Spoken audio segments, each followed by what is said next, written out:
Masbeken merupakan akronim dari pemasaran ekonomi kreatif berbasis kekayaan intelektual.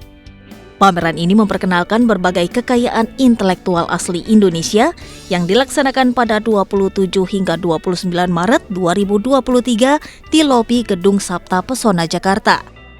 Setidaknya terdapat 6 IP karakter yang ditampilkan, yakni Fanchi-chan, Shizuki, Milk and Mocha Bear, Sportbots, Ghost Parade, serta Rayon and Friends. Serta terdapat 3 IP film, yakni MD Picture, Jagat Bumi Langit, dan Bollywood. Kalau kita lihat di sana, di intellectual property itu ada 260 miliar US dollar potensi size yang bisa kita ambil. Jadi sebagai ekonomi kreatif nomor 3 terbesar di dunia, kita harus meningkatkan nilai tambah. Setiap ada nilai tambah, itu dampaknya terhadap ekonomi Indonesia itu multiplikasinya sangat tinggi. Pameran intelektual properti ini juga dihadiri para delegasi Indonesia pada ajang Hong Kong International Licensing Show 2023 yang akan digelar April mendatang, serta pelaku industri film dalam rangka Hari Film Nasional yang jatuh pada 30 Maret 2023. Dari Jakarta, Enggar Bagus, iNews melaporkan.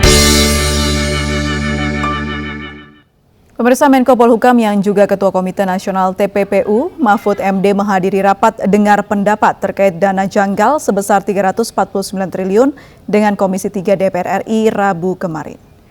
Menko Polhukam yang juga Ketua Komite Nasional TPPU, Mahfud MD, rapat dengar pendapat dengan Komisi 3 DPR untuk membahas dugaan tindak pidana pencucian uang sebesar 349 triliun rupiah.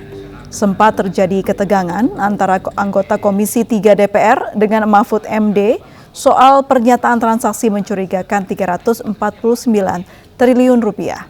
Rapat dihadiri Komite TPPU sebagai Ketua Menko Polhukam Mahfud MD, anggota Menteri Keuangan dan Kepala PPATK. Namun dalam sidang kali ini Sri Mulyani tak hadir.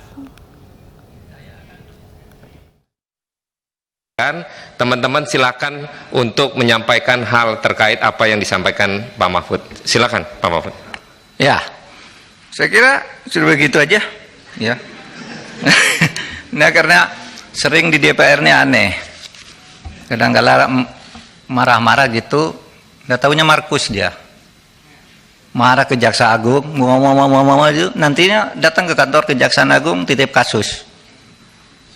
Pimpinan mohon dicatat ya. Saya interupsi pimpinan. Interupsi pimpinan. Saya kira ini tidak relevan. Silakan. Interupsi pimpinan. Ya. Silakan Pak Habib, silakan. Apa? Saya kebetulan pimpinan Mahkamah Kehormatan Dewan, pimpinan. Ini konten saya minta parlemen Pak ini. Mahfud, apa memang benar ada data yang soal Markus anggota DPR, disampaikan saja sekarang. Nanti Saya sampaikan sekarang. Lanjuti. Ya. Disampaikan saja. Ingat peristiwa di Kampung Maling, Ustadz di Kampung Maling. Saya kira saya sama Pak Beni masih ada di sini. Ya.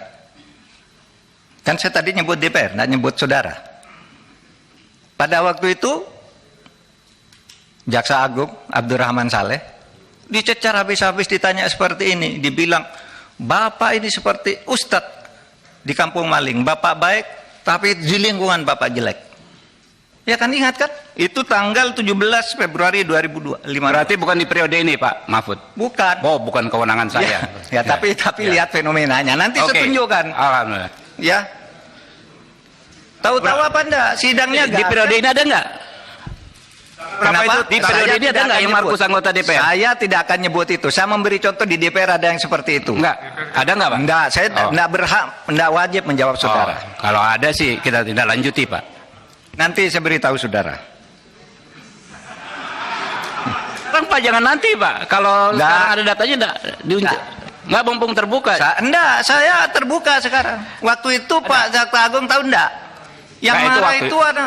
Periode waktu itu, yang periode sekarang ada atau tidak? Pak Habib, begini teman-teman, Pak Mahfud untuk menyelesaikan. Sebentar Pak pimpinan, ini juga nggak bisa dibiarkan terlalu jauh begini. Iya. Ini kan nggak, pimpinan ganti nih, pimpinannya ganti. Sebentar. Ini gini. Pimpinan ganti. Teman-teman. Yang bener Ron. Teman-teman. Ingetin lu yang bener Ron. Dari saya selesaikan dulu ya. Menerima tantangan Prof. Dibully Prof. Cupu, penakut, banyak bacot dan sebagainya. Saya katakan beliau saya anggap sebagai orang tua saya, sebagai guru saya. Wah, itu alasan klasik macam-macam. Saya juga kaget sampai hari ini, Pak. Bahkan ada orang yang bilang, udah kok ke Prof seperti itu. Saya katakan, saya udah diam, kok Prof masih ngegas. Saya harus melawan. Saya bilang seperti itu. Ya, saya hormati Prof, orang tua dan guru saya. Akhirnya saya putuskan itu dulu. Betul, Pak. Prof membunuh anak-anak yang Prof didik sendiri, Prof. Kalau begini caranya, Prof. Saya punya karir dari kecil, Prof. Saya tidak pernah pakai fasilitas apa-apa.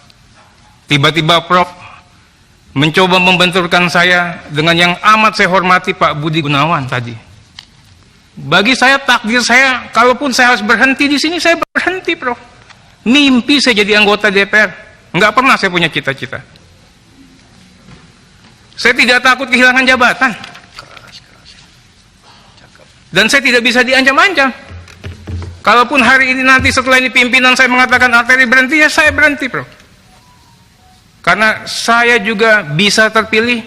Kalau saya sendiri nggak mungkin. Itu pasti ada budi baik, tangan dinginnya pimpinan. Wong saya bukan orang sana, bisa kepilih. Kalau coba dibenturkan begitu, saya siap. Nggak apa-apa. Itu. Tapi Prof juga ingat, saya di sini mewakafkan diri, Prof, untuk belajar menjadi anggota DPR yang baik. Tadi Prof begitu keras, DPR itu keras, padahal Markus minta proyek. Prof harus cabut itu. Saya minta Prof cabut. Banyak keluarga-keluarga kami, Prof. Saya ini dari awal nggak setuju jadi anggota DPR. Ngapain kamu? Hidup sudah begini, udah ini, udah. Tapi dengar kayak begini, jangan-jangan orang nyangka anggota DPR kayak yang seperti Prof katakan. Saya minta nih Prof cabut, atau nanti saya juga perkarakan ini. Itu loh. Ya, ramai di media sosial atas maraknya perilaku nakal turis asing yang tidak mengindahkan budaya di Bali. Pastinya akan pengaruhi persepsi dunia terhadap Pulau Dewata. Berikut ini cuplikan dari tanggapan Menparekraf Sandiaga Uno dalam Konspirasi Prabu. Ini negara hukum. Indonesia ini negara hukum dan kita telah dan akan terus mensosialisasikan hukum-hukum yang berlaku di Indonesia. Baik wisatawan mancanegara itu masuk ke Indonesia melalui peruntukan kunjungannya seperti apa, kan itu ada visanya, sampai perilaku mereka di sini dan mereka kembali ke tanah air mereka, dan itu akan kita terus lakukan active engagement. Wisatawan yang melanggar hukum dan mereka melanggar hukum itu walaupun sudah mengetahui hukumnya, ya tentunya harus disanksi tegas. Dan kita harus memberikan kebijaksanaan yang lugas bahwa ini negara hukum, mereka harus patuh terhadap bukan hanya hukum Indonesia yang berlaku di tempat mereka berada, tapi juga norma-norma adat istiadat dan kearifan lokal. Untuk memberikan satu sinyal yang kuat kepada dunia pariwisata dan kepada baik yang Nusantara maupun mancanegara, kita harus tegas menindak mereka, termasuk saya kemarin berkoordinasi dengan Pak Dirjen Imigrasi untuk tidak segan-segan jika memang sanksinya demikian adalah mendeportasi. Dan kalau kerap mereka melakukan kesalahan yang sama, ya tentunya memasukkan mereka di daftar hitam, blacklist. Saya pertama ingin berterima kasih kepada para netizen yang budiman.